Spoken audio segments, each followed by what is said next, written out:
Warwick District Council work under the umbrella of the South Warwickshire Community Safety Partnership, and that places a duty on us as an organisation, but also our partners such as Warwickshire Police, Warwickshire County Council, Fire and Rescue, Stratford District Council, Probation and Health, to all work together to reduce crime and disorder, reduce reoffending and protect the most vulnerable people from harm. In February of this year we adopted our new priorities, so that's serious violence, business crime, hate crime, vehicle theft, domestic violence and sexual offences, and antisocial behaviour. So they are the key areas that we want to focus on. Of course there are other issues as well, but we know that a lot of harm comes from those particular offences, and we're working together with our partners to lower that over the next 4 years. From our perspective at Young People First, some of the main community safety issues are obviously young people engaging in antisocial behaviour or activities that are disruptive in the community. The main community issues in Warwick District, I would say, is sort of antisocial behaviour. That's a big thing that gets brought up to us when we're engaging with members of the community in Warwick District, whether that be vehicle ASB, so loud cars, people driving antisocially, not just young people, but any sort of individuals in our parks. I'd say that's sort of the main issue that we sort of get told about the most, encompassing sort of drug dealing under the antisocial behaviour umbrella as well. Antisocial behaviour is always going to be a key problem, should we say, and how we deal with that is dependent on the person. So, like I say, with me and my colleague, if we see any issues in any of the parks, we tend to go and tackle it head on. It's what the public want to see. Regarding other issues, I know that business crime is a major issue across the UK, so we've got our fair share of business crime issues, but we still try and, again, engage directly and tackle it as best as we can. Put information across the police, get people arrested. That's what the public want to see. There are many ways that we work in partnership with other agencies. For example, the community wardens here at Leamington Spa. We share a lot of intelligence as to who's been in the area, what's going on, so we can work together. We also patrol key areas with them, as they have powers that we don't have and they can use in order to solve problems. We work alongside the CCTV office as well at Warwick District Council in order to provide the best security and safety to our neighbourhoods and to keep people safe. So we work very closely with the police.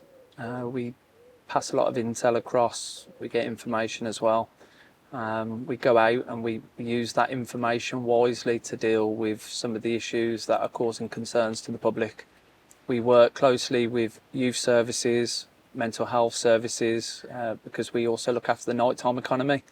So we have a lot of vulnerable people that we come into contact with that we have to pass across and try and assist as best as we can. We work in partnership with the police. We do joint patrols with the police. We do joint weapon sweeps with the police. Also any intel that we are told, if needed, if the police need to know, then we will pass that intelligence on to the police. You can get so much more done if you're working with other people. We work really closely with the community safety team, the wardens and the local police. Working together with teams means that we can support these young people so much more effectively. We're really fortunate in the Warwick District to have a really passionate and proactive community safety team that go above and beyond in terms of keeping people safe, protecting vulnerable people from harm. And that's really evidenced in the interventions and the projects that we deliver on an ongoing basis across the whole of the district. From lighting projects in our parks and green spaces to new CCTV cameras that we've installed in hotspot locations where we know problems occur. And we also invest a lot into youth diversion, looking at ways that we can proactively work with young people, understanding their lived experience and putting in place diversionary projects to focus them in a positive way to deliver a safer Warwick District.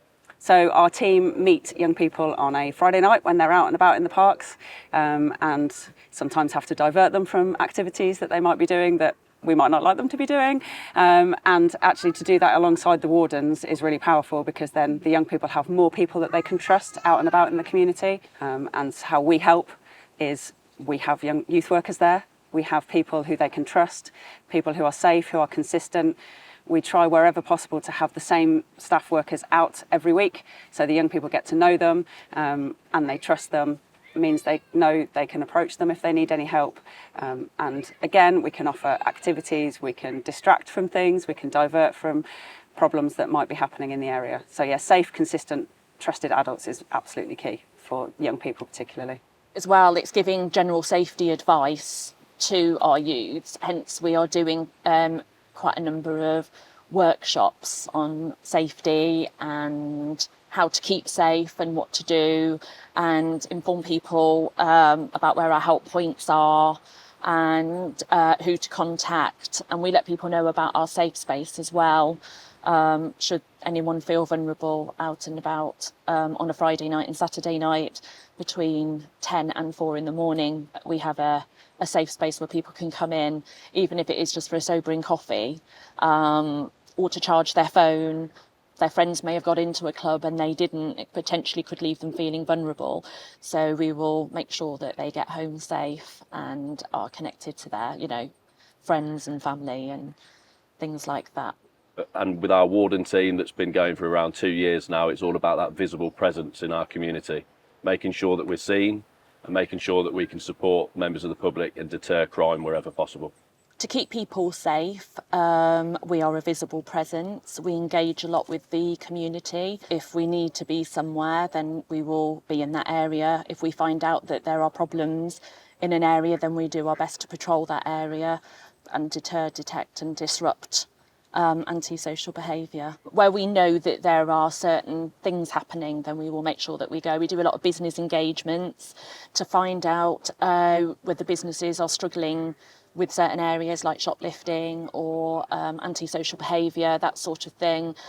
A general shift for me can be varied day to day. However, mainly it's coming into the station, logging on to our systems. I self-brief about all the incidents that have come in on my area, so I'm up to date as to what's happened.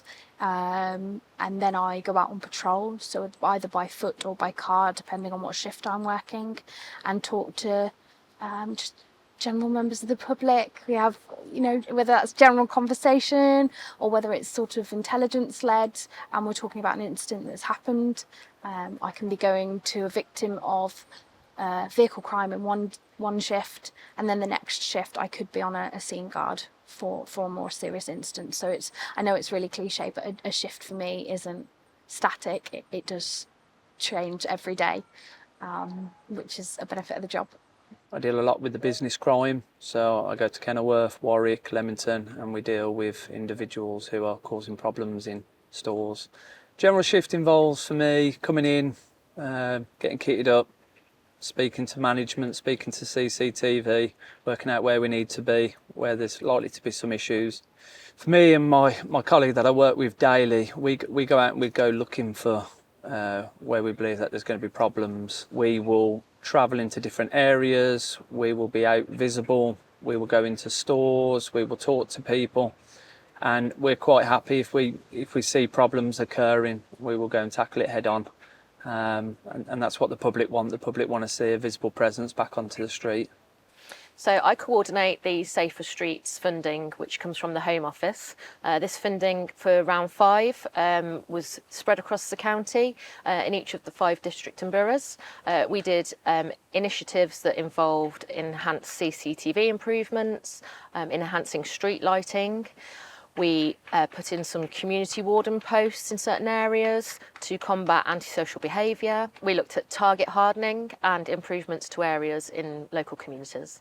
The project that we've been involved with as well over the last 12 months is something called Operation Resolve, and that is a Home Office initiative to reduce antisocial behaviour and serious violence. And our community warden team at the District Council has played a pivotal role in that, in reducing ASB by 37% and serious violence by 22% in those hotspot areas. So that's a real achievement. So we get invited to a lot of school fairs, a lot of different examples of community groups, things that you might never have heard of in your day-to-day job. We get the opportunity to go and attend and represent the organisation. And I think for me, that is a big point, is that at the end of the day, I come home thinking, I'm a representative of this organisation, and it does make me extremely proud to think, yeah, I've done a good job today. And I'm representing, you know, in my professional everyday life, part of the police that, you know, people want to see. They want to see people on the streets. So I sort of try and push that as much as I can, and I'll talk to anyone. To make people feel safer. We did some initiatives with Crime Stoppers where they did a campaign for violence against women and girls. They did a 6-week campaign with that. We have done community empowerment events across the county where people can come and talk to us in different areas and tell us the concerns for their specific communities. And we then went away and had some funding to look at small initiatives in the communities. So there's many ways that members of the public can report issues or concerns to Warwickshire Police. The main one being obviously by phone, which is the more natural thing they would think of. So for non-emergencies, 101. Any life-threatening or serious situation where you believe that someone is in danger, it's always 999. And then we also have an online reporting method as well. So if you'd feel more comfortable doing it online, you can do it that way. But ultimately, the biggest way that they can report stuff is to approach us on foot. We are the visible face and sort of the old-fashioned Bobby on the beat. Please come and talk to us. We are a friendly bunch, and we like talking to people about, you know, their issues and concerns and how we can go about helping them address those in the first instance. If people are worried about a young person or a situation that's involving young people, you can head to our website, youngpeoplefirst.org.uk. There's all of our contact details on there. Somebody will get back to you. If you're in the town, there's the safe space. I'd head there. Our team are there at the weekends, and if not, the wardens are there and they'll do what they can to help.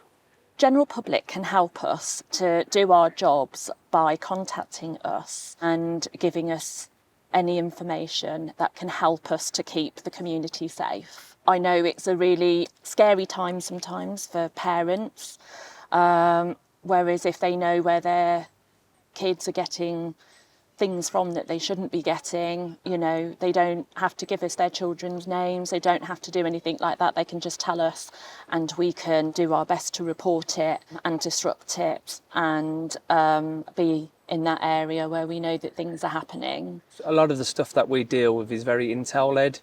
Just being there, just being able to talk and tell us, and so we can gauge what kind of issues are happening and then focus on them. So we're really keen on hearing from the community that we serve. We know that their lived experience is really important to us. We want to hear what their concerns are. We want to hear what their issues are, because that really helps us shape service delivery moving forward.